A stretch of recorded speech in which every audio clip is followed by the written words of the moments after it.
Back to Game 7 of the Celtics and the Heat, where Jimmy Butler misses the go-ahead three-pointer with under 20 seconds left, does not drive to the hoop, does not play for the tie.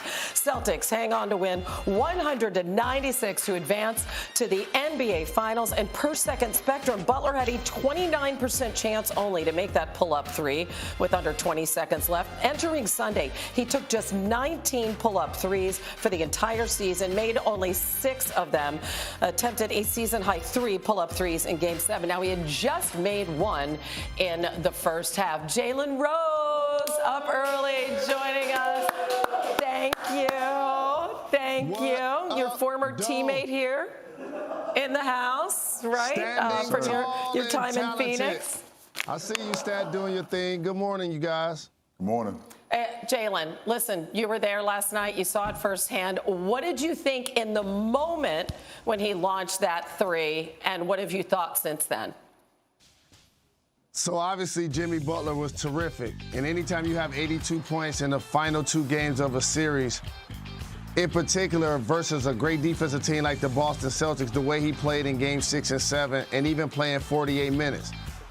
But the reason why the Miami Heat got back in the game, if you attribute it to football, is that they kept running it. They kept running the ball. And what ended up happening is when Jimmy Butler was in transition, I was saying, take him, take him, take him. And then when he pulled up, I can't lie, it was a buzzkill. Now, if you make that shot, it's historic. And I know the implications of making a big shot for a guy like Jimmy Butler, the way he's played in these playoffs. They were depleted. Tyler Hero wasn't much of a factor because he was injured. Kyle Lowry was just throwing his body around, being a veteran, taking charges, flopping, just doing whatever he could. Bam Adebayo was terrific scoring the ball. He actually looked like you a little bit more stat in that game. But for Jimmy Butler, how many times have you seen him drive the ball and get a three-point play? That would have been an option. You have Al Horford on his heels. If you score that and you tie the game, the Boston Celtics get a lot more pressure because they were struggling to score. So I wanted him to try to extend the game, but I know he was fatigued. I know they were shorthanded, and I know he was going for the kill shot. And I'm not necessarily mad at it. Amari, you've been supportive of his decision all morning long. Yeah, I think it was a good shot, from my opinion, because obviously, you know, when you're tired, your legs are not as quite there, right? You saw the shot being a little short when he shot it, so you know his legs were fatigued. And it's even harder now when you're going against, you're trying to drive a 6'10" guy who's, you know, double your size as far as weight as well. It's a tough finish, you know, and you want to try to get the game over with. Like, if he make this shot, everyone's happy. The Miami Heat may be going to the finals. But because he missed a shot, now it's like, well, should he shoot that? Analytics say, well, 29% shot, not a good shot to shoot. As a player, you want to try to win that game. So for me, I have no problem with that shot. I think it was a good shot. I mean, it could have been legendary, right? But it wasn't because it didn't drop. In fact, it was short. So, I mean, Jalen, doesn't conventional wisdom say you go for the tie on your home floor? Just think about the reasoning. My brother Amari and many people are going to say that he should have took the shot. They're saying that he should have took the shot because he was going for the win. The game wasn't going to be over. That's the first thing. The second thing, if he was shooting the ball and he was tired, that means it's a lower percentage shot that he's going to make a long three because he's not a member of the Splash Brothers. That's Jimmy Butler. The thing that makes Jimmy Butler great is that he works the game, Hannah. He looks for contact. He gets to the free throw line. He takes layups. He's a physical player on the perimeter that can get you big-time points. And here's the last point I want to make. If you tie that game, the Boston Celtics were struggling mighty. Marcus Smart still doesn't realize that he was open for a reason. Like, he missed, like, their last, 4 or 5 shots. You see what I'm saying? And so now all of a sudden, you look up at the score and you have a chance to take the game. Like, the better team won. The more talented team won. Sure. But Miami had a chance to actually steal the game and steal the series. And another way to do that is if Jimmy Butler finds a way to take a 2 right there. Hey, man, and you mentioned, Marcus Smart took the last 5 shots in that game for the Celtics. Got it. It was an 11-0 run by the Heat. Go ahead. Doesn't this concern you going into the finals? Well, here's the thing. Like, for Boston, they got it done. And by the way, Hannah, I'm actually old enough to remember when people were like, break up Tatum and Brown, which is ridiculous. That's another subject for another day. But with that being said, them getting over the hurdle and finally making it to the NBA Finals is an amazing accomplishment. Ime Udoka in his first year. How about Brad Stevens going up to the front office, bringing back Al Horford, bringing in Derek White, who was terrific off the bench. And anytime you're the Boston Celtics and your bench outscores the Miami Heat when they have the 6th man of the year, like you're building out your roster. But defending the Golden State Warriors, that's going to be vastly different. They come at you in multiples. It's not just Jimmy Butler going one-on-one or Bam Adebayo being terrific in the paint. It's the Splash Brothers spreading the floor.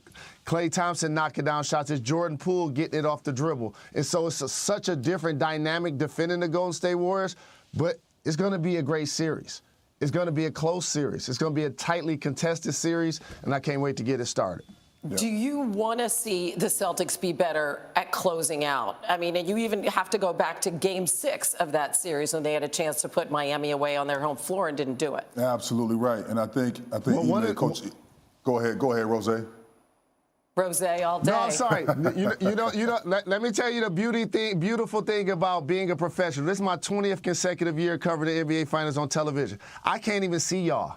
I've been doing this segment the whole time. I can't even see y'all. So, Hannah, I didn't know if you were talking to Amari or if you were talking to me. So, I'm sorry, Stat. Please continue, all right, my brother. No, okay, Jalen, let me ask you a question. Jalen Rose, or Rose, as we've come to learn, is your nickname. Rose, Jason Tatum.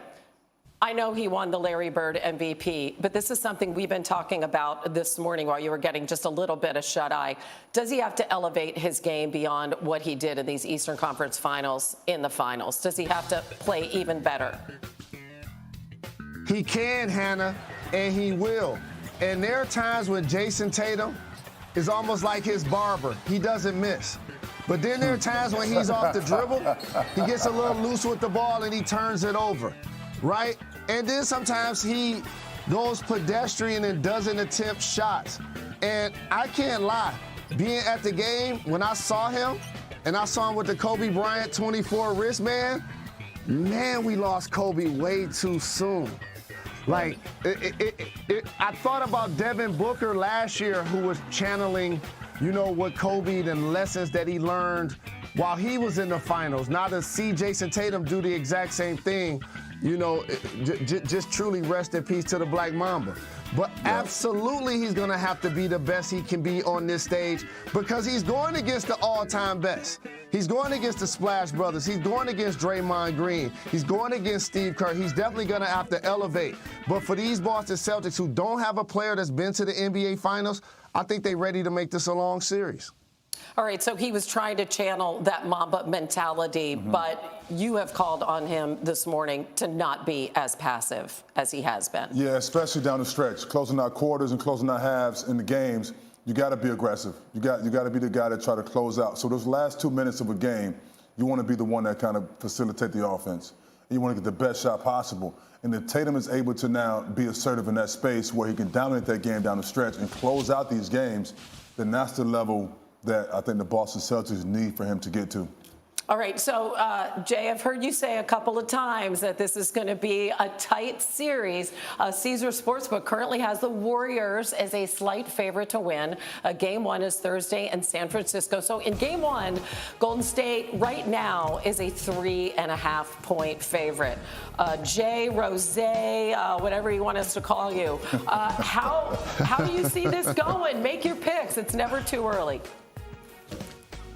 I believe watching the Boston Celtics lose Game 6 on their home floor, that would have shown me that they were championship ready against a veteran-laden Golden State Warrior team. However, I was truly pleased that they were able to win the East the way they did, even though the Heat came back. But it also showed me that they ain't ready to beat the Warriors just yet. I think the Golden State Warriors, who've been resting and watching this series, who have that championship level of pedigree. And Steph Curry, let me tell y'all something. He knows that he needs to win a final MVP. He know we having these conversations about him elevating. So I believe the Golden State Warriors get it done in 6. All right, Amari, pick up that point about the Finals MVP and then give us your pick. Yeah, I think Steph Curry's for sure thinking about that. It's not going to change it, but I do think that the Boston Celtics are going to win this series, and I think it's going to go in 7. And it's a battle between the coaches, Steve Kerr and Ime Udoka. I think you and Big Perk are the only people going for the Celtics. All right, I'm going for the Warriors in 6. I'm on that train with you. Rose Day all day. Jalen Rose, thank you. First Take coming up next.